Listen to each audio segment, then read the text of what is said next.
Benjamin Cake, a veteran of World War II, is here today reflecting on his life as a United States naval pilot. Here is his story. When I was a kid, I really hadn't even flown. And at that point, I went to Pensacola and got trained of what to do, and I could fly over 1,000 miles of water and meet where I was supposed to be when I was flying over that water. When I was flying that way, over water and over land, I was able to tip the wings at about 5,000 feet, so they would know who it was and why I was tipping the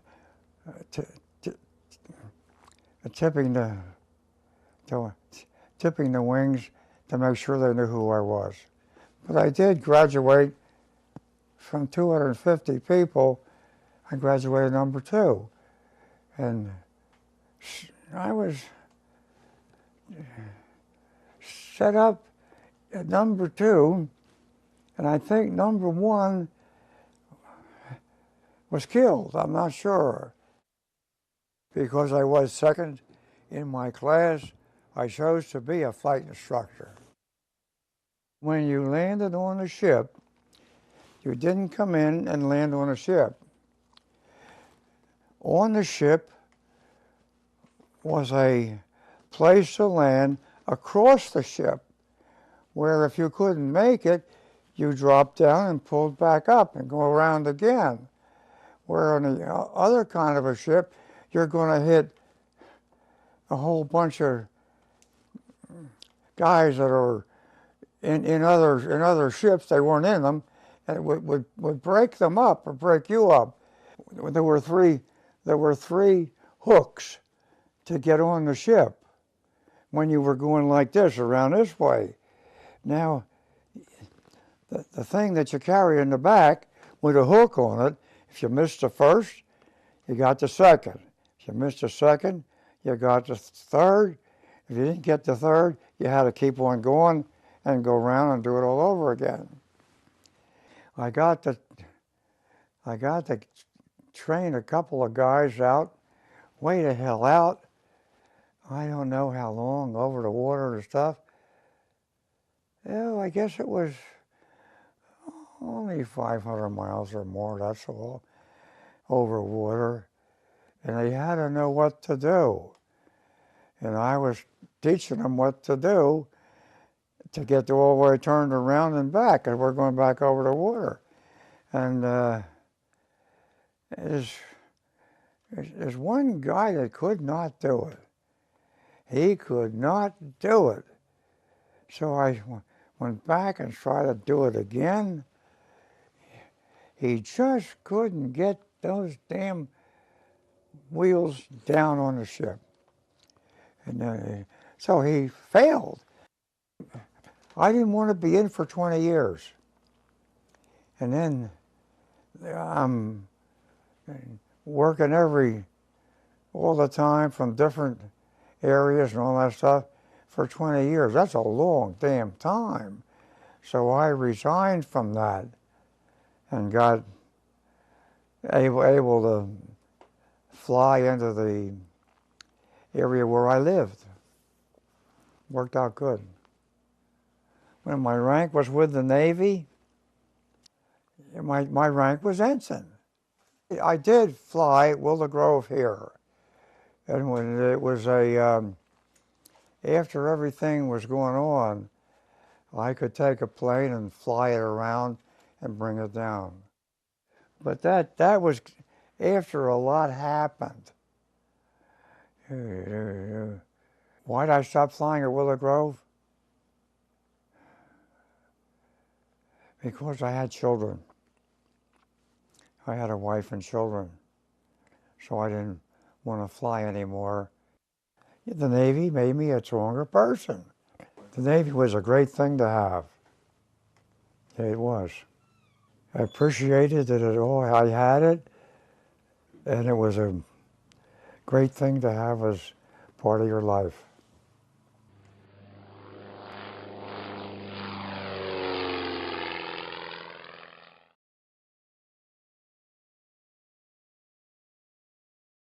Hi, I'm Michelle Wu. You're watching MiND TV, the only station bringing you programming made for you, by you, representing your community and telling your stories. Become a member and get your voice heard. Don't wait. Show your support for MiND TV today.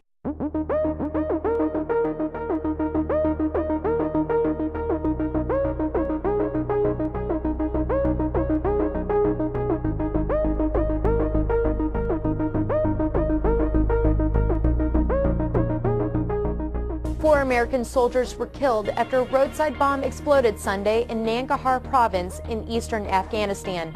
Two of the soldiers were killed by the explosion and two died later from their wounds. The remains of the 5 victims of Monday's shooting at a stress clinic at Camp Liberty, Iraq, arrived at Dover Air Force Base, Delaware, Wednesday night.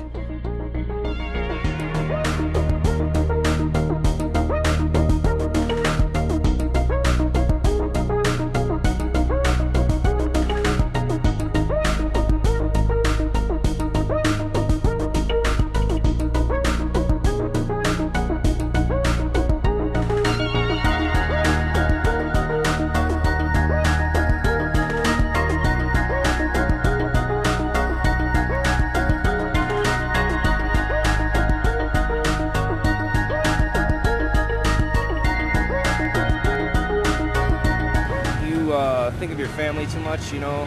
You don't want that in your head while you're in the battlefield, you know. You want to stay battle focused. So I just basically try to focus more on the battle than on my family because I want to come home alive.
The International Security Assistance Force is very sad to report the death of 4 American soldiers who have died in an IED attack.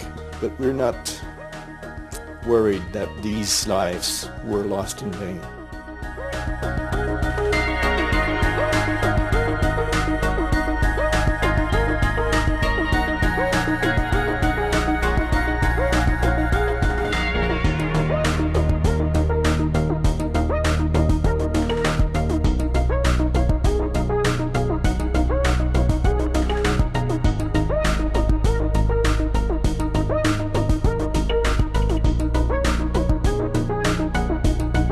Officials say issues such as multiple deployments and extended time away from home are key reasons behind combat stress. As long as the demand on forces stays what it is right now and the supply of forces remains the same, it'll be very difficult for us to do anything with that stress. But we've got to help soldiers understand how they can cope with that stress.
I was in Afghanistan from September '02 until I got hurt, you know, in December of '02, December 20th of '02.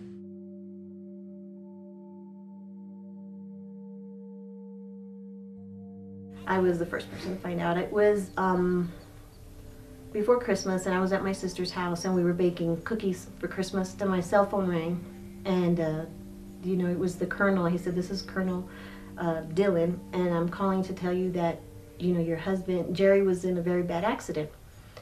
Well, at that point, I thought it was a joke. I thought it was one of his buddies, you know, just playing a sick joke, saying, "Haha, now just kidding, here's Jerry" on the phone. I was waiting for it. It never happened. And I just went blank. And my sister got the phone and took care of it from there. We got to shooting these RPG-8s.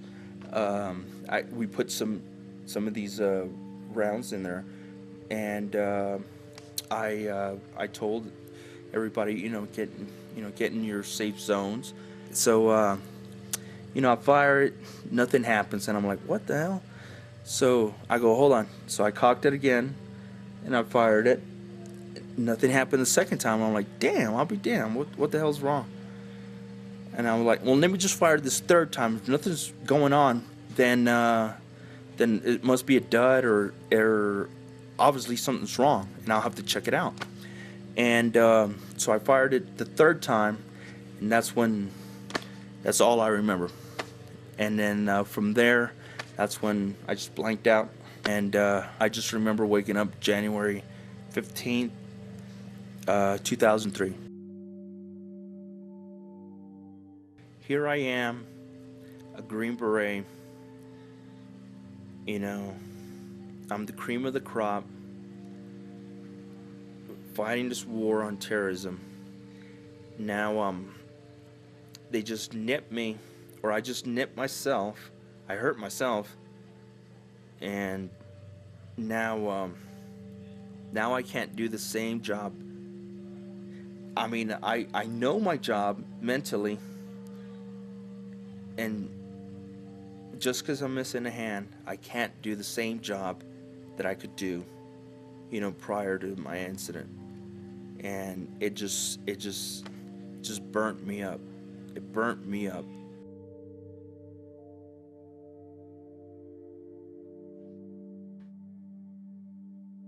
I want to go. You'll go next time. How about that? No, next time is never. I'll be taking off this Saturday to Denver, and my hopes are to learn how to ski, you know, or snowboarding.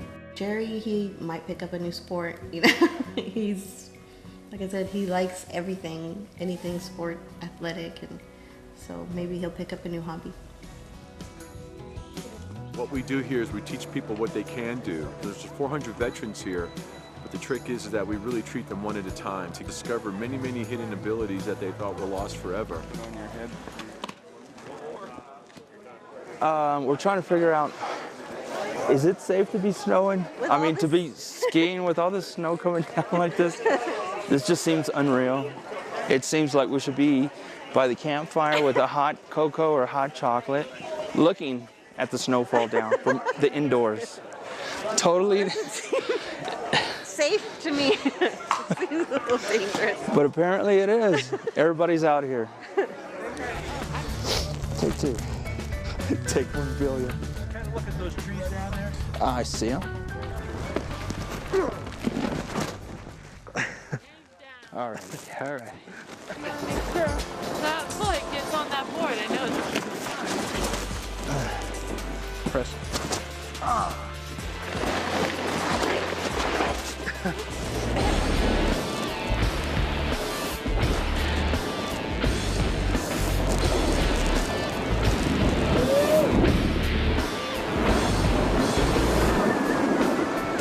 I mean, it's just so easy just to lay there and just give up. It's just so easy, but I guess I'm just a fighter.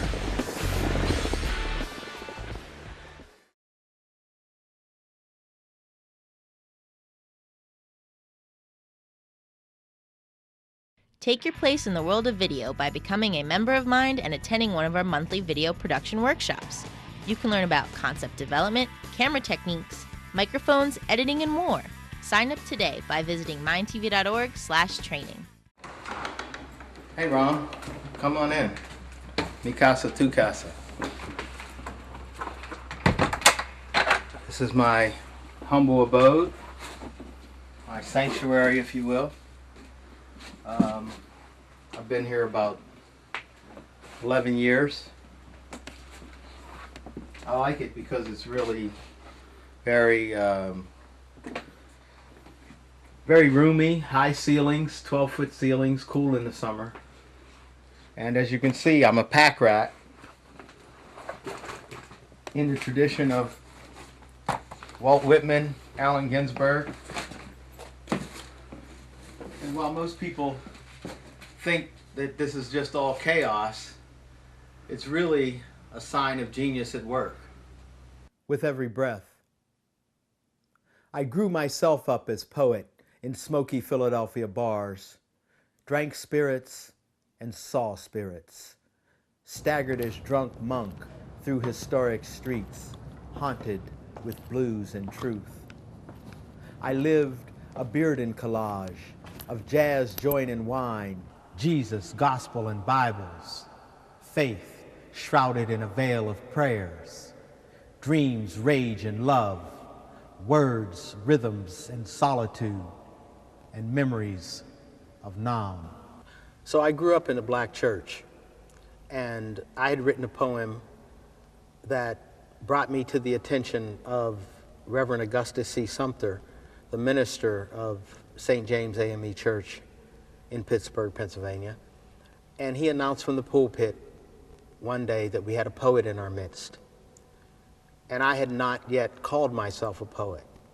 So when he named me this, I suddenly understood who I was. Henry Dumas says, every black preacher is a poet, and every black poet is a preacher. Stepping over the landmines of now, I walked night streets for days, paper and pen, waiting at home like a faithful woman or man, while I followed a map of madness to discover the truth. I believed in the word and the words I'd make. Fame kept calling like a late-night alley cat in heat in the street. I grew myself up, 'cause none of my blood had walked this way before. I was trailblazer, dancer on a tightrope of beauty over hell's rapids. Hardly any reflection of ourselves in the outside world. And the bookstore is, so we were used to reading, that was how we found images of ourselves. The television or radio or whatever never mentioned us. It was simply unspeakable. And so books were a place for us to start. As I prepare my books, I always want to make sure that they address the totality of myself, because it's been an evolving evolution for me in terms of coming to embrace who I am. Even though I've known since I was in first grade that I was gay, but it took until 1988 for me to actually deal with it. I walked in the shoes of angels, slept in the bed of fools, laughed with traitors, parried daggers of the empire. I survived on the bread and water of miracles and the grace of ancestors. 1 week after I came home from Vietnam, I'm sitting at the kitchen table with my mother, and she's looking at me, and she points to my high school photograph, graduation photograph, and she says, "That's the Lamont I want to see." And I said to her, "You'll never see him again. He died in Vietnam." And I didn't know the truth, how much truth I was telling her.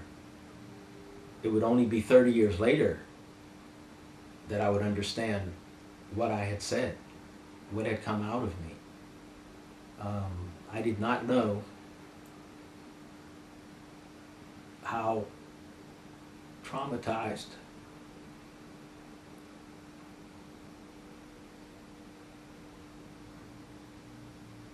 was. Poetry has turned my blood to gold. With every breath, a diamond falls at my feet.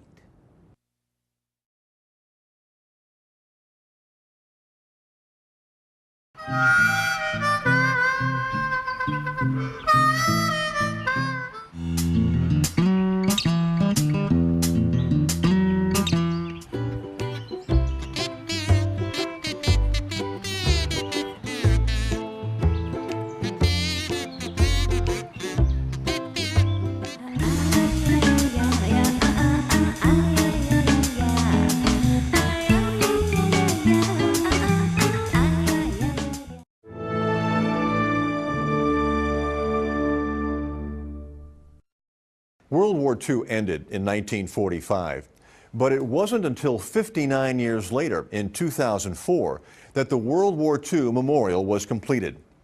Honor flights started later that year as an effort to bring World War II veterans to Washington to see the monument built in their honor. The flight started in Ohio, but now there are organizations across the country, such as Honor Air Knoxville.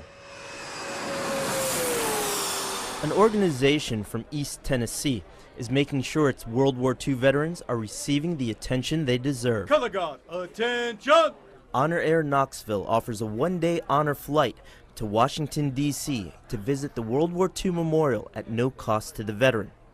Because many have already paid too much, like Navy veteran Joseph Lineweber. Well, it was a second bomb that hit the ship.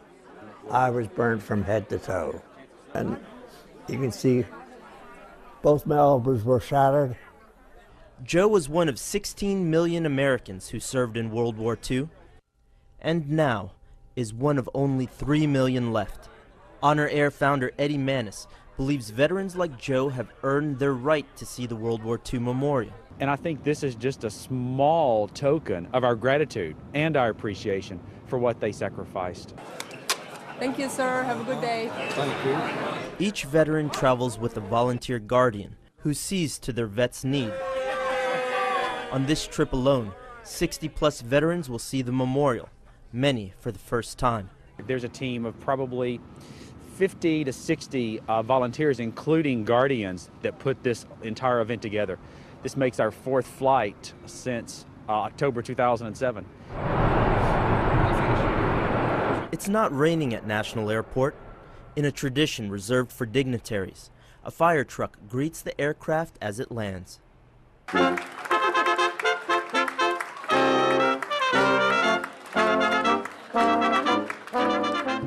from the arrival at the airport with the band and the flags, and man, that's a great way to come into D.C.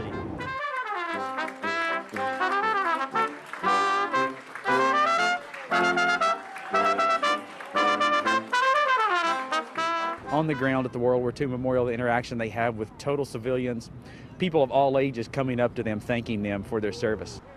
Joe gets a special visitor.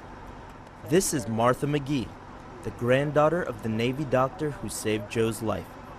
It just seems unbelievable to me that finally I get to meet Joseph Lineweber. Does that help? Joe says he was meant to meet this woman and see this monument. It was one of the things that somehow or other was the reason I lived as long as I did. Because the monument was finished 60 years after World War II, Eddie Manis knows there is a narrow window of time for veterans like Joe. There's nothing we can do to ever repay them for the sacrifice that they made for this country.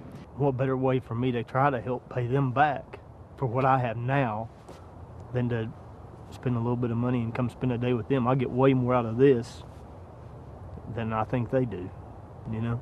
I never would have seen, as far as that goes, if it wouldn't have been for Honor Air. The memorial's Freedom Wall has 4,048 gold stars, each representing 100 Americans who died in the war. One of them has special meaning to Martha's husband, George. I've done a lot of thinking about my own dad. He never came home. and I never got to know him. I almost wish my dad would step off the bus. That's all I was thinking today. And time after time, we have all been told that this is one of the greatest experiences of their life, and they compare it to marrying their wife and to the birth of their children. This ranks right up there. And just to be able to share that time with them is a very emotional time for every volunteer on this flight. Great day. Very happy day. Yes, dear. I got myself another girlfriend. She's not a nurse, but I'll tell you.